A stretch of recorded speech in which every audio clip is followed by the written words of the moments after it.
আসসালামু আলাইকুম।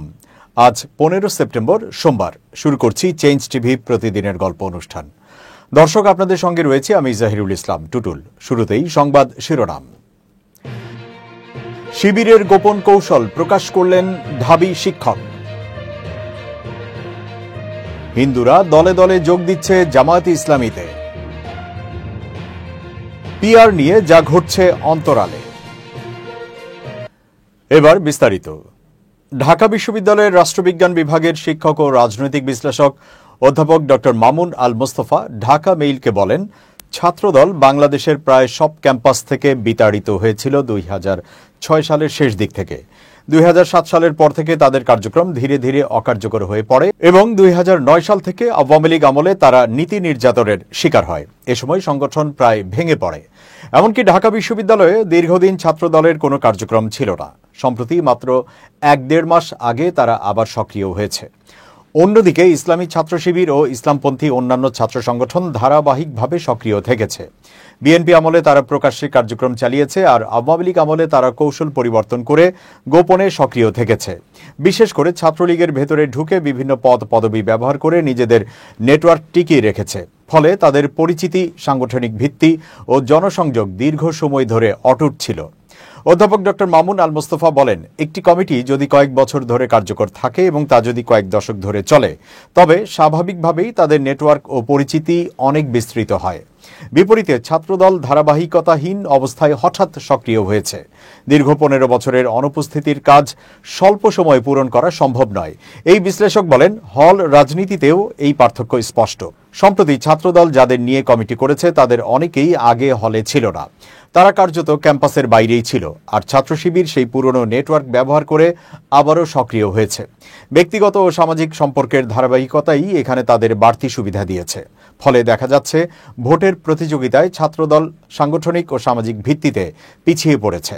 তাদের মেয়াদ মাত্র মাসখানেক, অথচ প্রতিদ্বন্দ্বী সংগঠনগুলো 1.5 দশক ধরে নিরবিচ্ছিন্নভাবে সক্রিয় থেকেছে। ধারাবাহিক কার্যক্রম, কৌশলগত অবস্থান এবং সামাজিক সম্পর্কই তাদের এগিয়ে দিয়েছে।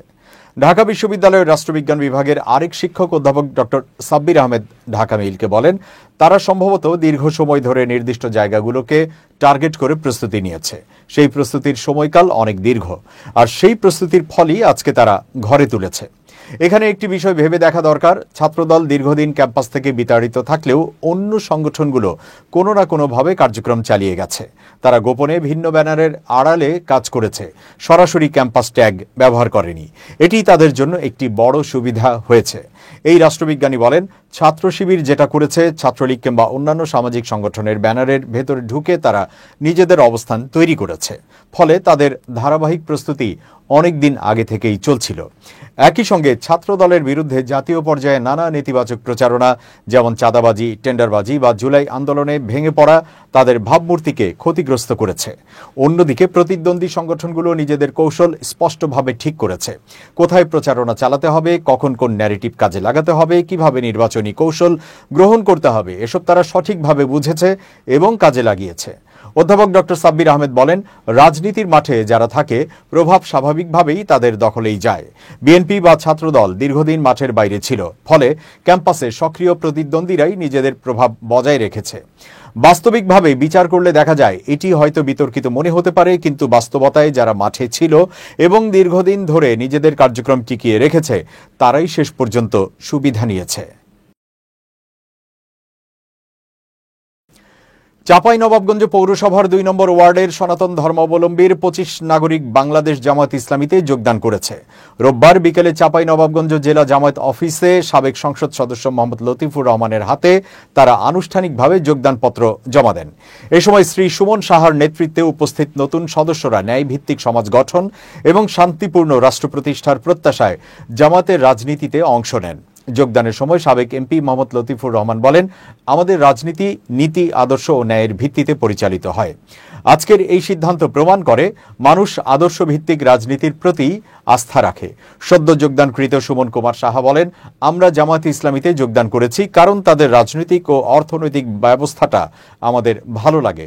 তাদের সঙ্গে চলাফেরা করি, তাদের আচার ব্যবহার ভালো লাগে। আমরা আমাদের ধর্ম পালন করব এবং তারা তাদের ধর্ম পালন করবে, এতে কারো কোনো সমস্যা হবে না। অনুষ্ঠানে স্থানীয় নেতারা ছাড়াও এলাকাবাসী উপস্থিত ছিলেন। তারা মনে করেন এই যোগদান ভবিষ্যতে এলাকার রাজনীতিতে ইতিবাচক প্রভাব ফেলবে। আসন্ন জাতীয় নির্বাচন বানচাল করার উদ্দেশ্যে প্রতিবেশী রাষ্ট্র ভারতে ক্ষমতাচ্যুত প্রধানমন্ত্রী শেখ হাসিনা ও এস আলম গ্রুপের প্রধানের মধ্যে বৈঠক নিয়ে উদ্বেগ প্রকাশ করেছে বিএনপি। রোববার বাংলাদেশ সচিবালয়ে স্বরাষ্ট্র মন্ত্রণালয়ে সাবেক স্বরাষ্ট্র প্রতিমন্ত্রী লুৎফুজ্জামান বাবরের নেতৃত্বে বাংলাদেশ জাতীয়তাবাদী দল বিএনপির একটি প্রতিনিধি দল স্বরাষ্ট্র উপদেষ্টা লেফটেন্যান্ট জেনারেল অবসরপ্রাপ্ত মোহাম্মদ জাহাঙ্গীর আলম চৌধুরীর সাথে বৈঠকে এই উদ্বেগ প্রকাশ করেন।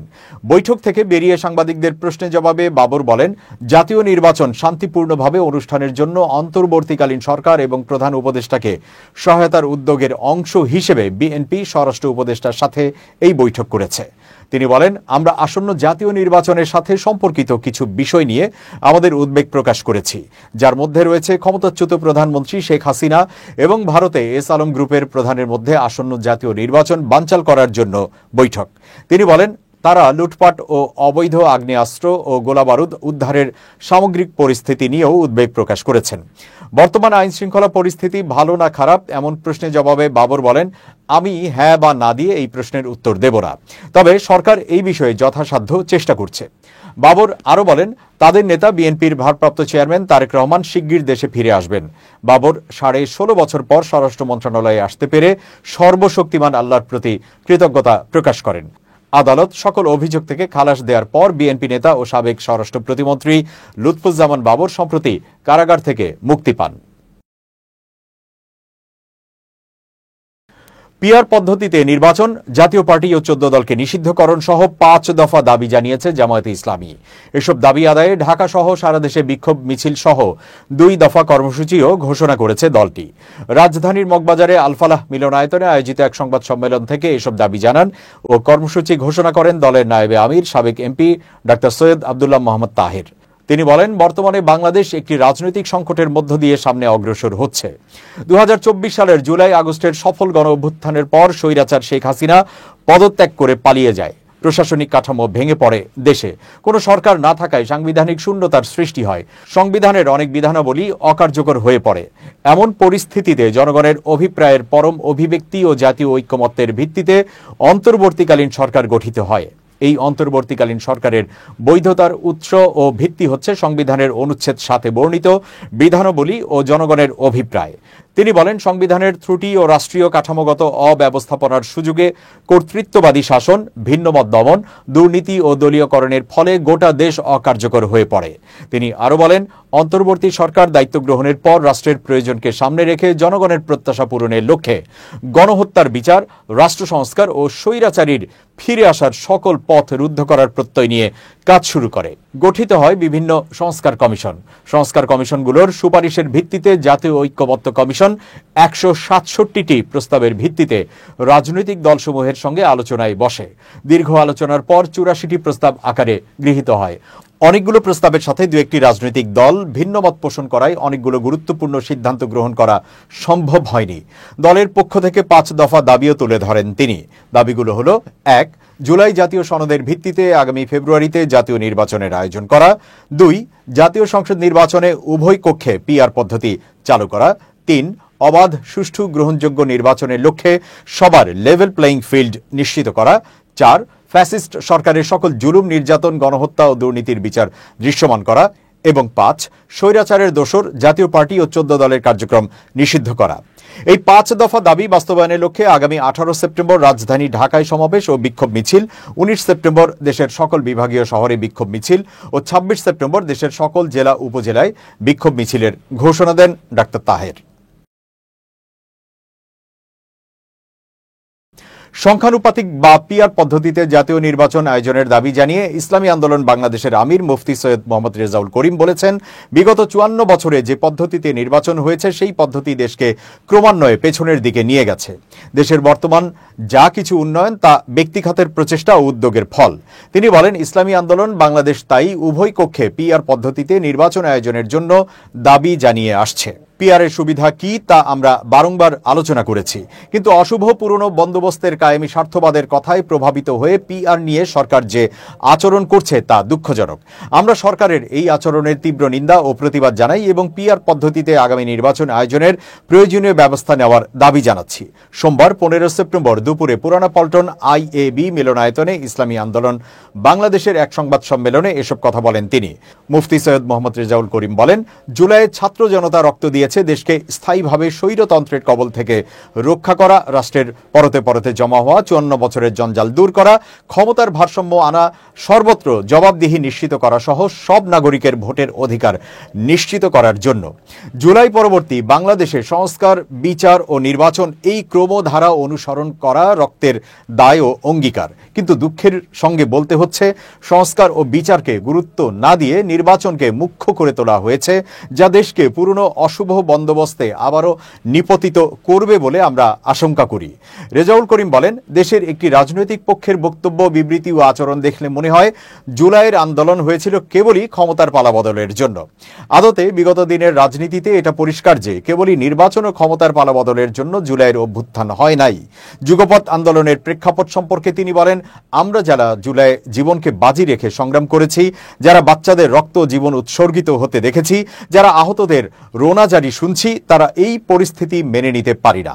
সেই তাগিদ থেকেই রাজনৈতিক দলগুলোর মধ্যে আলাপ আলোচনা হয়েছে এবং আমরা জুলাইয়ের প্রত্যাশা বাস্তবায়নে সুনির্দিষ্ট কিছু দাবি নিয়ে জোটবদ্ধ আন্দোলন করার বিষয়ে সিদ্ধান্ত নিয়েছি। আমরা ইতোমধ্যেই নানা মাধ্যমে সরকারের নীতি নির্ধারকদের সঙ্গে কথা বলেছি, কিন্তু কাঙ্ক্ষিত ফলাফল না পেয়ে আমাদের এই রাজপথের কর্মসূচিতে যেতে হচ্ছে। টাঙ্গাইল যৌনপল্লী থেকে বৈষম্য বিরোধী ছাত্র আন্দোলনের মামলায় শহর যুবলীগের যুগ্ম সাধারণ সম্পাদক শাহ জনিকে গ্রেপ্তার করেছে পুলিশ। সোমবার দুপুরে তাকে টাঙ্গাইল আদালতে পাঠানোর প্রস্তুতি চলছে। শাহ জনি শহরের আকুর টাকুর পাড়া এলাকার মোহাম্মদ ইসরাফিলের ছেলে। টাঙ্গাইল সদর থানার ভারপ্রাপ্ত কর্মকর্তা তানভীর আহমেদ বলেন, গোপন সংবাদের ভিত্তিতে শাহ জনিকে যৌনপল্লী থেকে গ্রেপ্তার করা হয়েছে। তার বিরুদ্ধে বৈষম্য বিরোধী ছাত্র আন্দোলনের একাধিক মামলা রয়েছে, তবে জিজ্ঞাসাবাদের জন্য রিমান্ড চাওয়া হয়নি। পুলিশ জানায়, 2024 সালের 4 আগস্ট বেলা 11টায় শহরের বটতলা এলাকায় বৈষম্য বিরোধী আন্দোলনকারীদের লক্ষ্য করে সন্ত্রাসীরা গুলি করে। এ সময় কালীহাতির চীনামুড়া গ্রামের লালমিয়া গুলিবিদ্ধ হয়। পরে লালমিয়া বাদী হয়ে জেলা আওয়ামী লীগের সভাপতি, সম্পাদক সহ 230 জনকে আসামি করে মামলা করেন। মামলায় অজ্ঞাত 150 জন থেকে 200 জনকে আসামি করা হয়েছে। ওই মামলায় শাহ জনি 41 নম্বর আসামি। দর্শক, এবার খুব জরুরি 1 মিনিট জানাচ্ছেন ইউনেস্কো ক্লাব পুরস্কার বিজয়ী সাংবাদিক আমিরুল মোমিনিন মালিক। খুব জরুরি 1 মিনিটে প্রত্যেককে আমন্ত্রণ। প্রিয় বন্ধুরা, আমাদের প্রত্যেকের মধ্যেই কিছু না কিছু মানবীয় দুর্বলতা রয়েছে। এই মানবীয় দুর্বলতার একটি হচ্ছে অজুহাত। আমরা অনেক সময়ই কাজ না পেরে অজুহাত দাঁড় করাই, কিন্তু আজ থেকে আপনি চিন্তা করুন, অজুহাত নয়, কাজটি আপনি কেন পারলেন না, কিভাবে পারা উচিত, এই বিষয়ে প্রত্যেকেরই ভাবা উচিত। অজুহাত এক ধরনের মানসিক দুর্বলতার নাম। অজুহাত দিয়ে আপনার ব্যর্থতার পেছনে যুক্তি দাঁড় করাবার কোনো মানে নেই। আপনি আজ থেকে আসুন, যে কাজটি আমরা পারছি না সেটার পেছনে যৌক্তিক কারণ খুঁজে বের করি এবং তার সমাধান করি। অজুহাত কখনোই জীবনের সমাধান হতে পারে না। ভালো থাকবেন, শুভেচ্ছা নিরন্তর।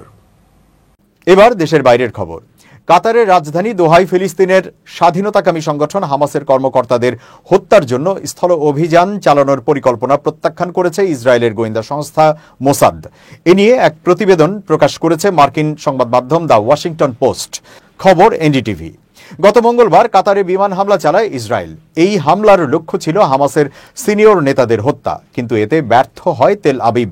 তবে এই হামলার সঙ্গে মোসাদের সংশ্লিষ্টতা ছিল না। সরকারি এক বিবৃতিতে বিষয়টি উল্লেখ করা হয়েছে। এর সঙ্গে সংশ্লিষ্ট দুটি ইসরায়েলি সূত্র জানিয়েছে, দোহায় স্থল অভিযানের পরিকল্পনা ছিল প্রধানমন্ত্রী নেতানিয়াহুর, কিন্তু তাতে রাজি হয়নি মোসাদ। কেন এই অভিযান চালাতে অস্বীকৃতি জানায় মোসাদ? এই বিষয়ে ওয়াশিংটন পোস্টের খবরে বলা হয়েছে, কাতারে স্থল অভিযান চালাতে অস্বীকৃতি জানায় মোসাদের প্রধান ডেভিড বার্নিয়ে। কারণ এর ফলে কাতারের সঙ্গে মোসাদের যে সম্পর্ক গড়ে উঠেছে সেই সম্পর্কে ছেদ পড়তে পারে। ওই হামলায় হামাসের ভারপ্রাপ্ত নেতা খলিল আল হায়াকে হত্যা করতে ব্যর্থ হয় ইসরায়েল। তবে তার কয়েকজন সহযোগী এবং কাতারের একজন পুলিশ সদস্য নিহত হয়। বিশ্লেষকরা বলেছেন, ইসরায়েলি প্রধানমন্ত্রী বেনিয়ামিন নেতানিয়াহু যুদ্ধবিরতি আলোচনার ব্যাপারে ধৈর্য হারিয়ে ফেলেছেন। ইসরায়েলের প্রতিরক্ষা বাহিনীর প্রধান লেফটেন্যান্ট জেনারেল ইয়াল জামিলও হামলার বিরোধিতা করেন। তবে কৌশল বিষয়ক মন্ত্রী রনো ডারমার এবং প্রতিরক্ষা মন্ত্রী ইসরায়েল কার্টস প্রধানমন্ত্রী নেতানিয়াহুর হামলা চালানোর পরিকল্পনাতে সম্মতি জানায়। তবে এই পরিকল্পনা বাস্তবায়নে বিরোধ এড়ানোর জন্য জিম্মিদের মুক্তিতে গুরুত্বপূর্ণ দায়িত্ব পালন করা আইডিএফ এর সিনিয়র অফিসার নিজ্জান অ্যালকে বাইরে রাখা হয়। এদিকে কাতার এই হামলাকে রাষ্ট্রীয় সন্ত্রাসবাদ এবং মধ্যস্থতা প্রক্রিয়ার প্রতি বিশ্বাসঘাতকতা বলে নিন্দা জানিয়েছে। দর্শক, শেষ করছি প্রতিদিনের গল্পের আজকের গল্প। changetv.press বাংলাদেশের ইউটিউব জার্নালিজমের অগ্রদূত। ভিজিট করুন এর ওয়েবসাইট www.changetv.press, youtube.com/changetv press এবং সাবস্ক্রাইব করুন চ্যানেলটি। নিয়মিত লাইক, কমেন্ট ও শেয়ার করে আপডেট রাখুন নিজেকে। ভালো থাকুন, নিরাপদে থাকুন। শুভেচ্ছা নিরন্তর। changetv.press, এক ফোঁটা হলুদ নেই।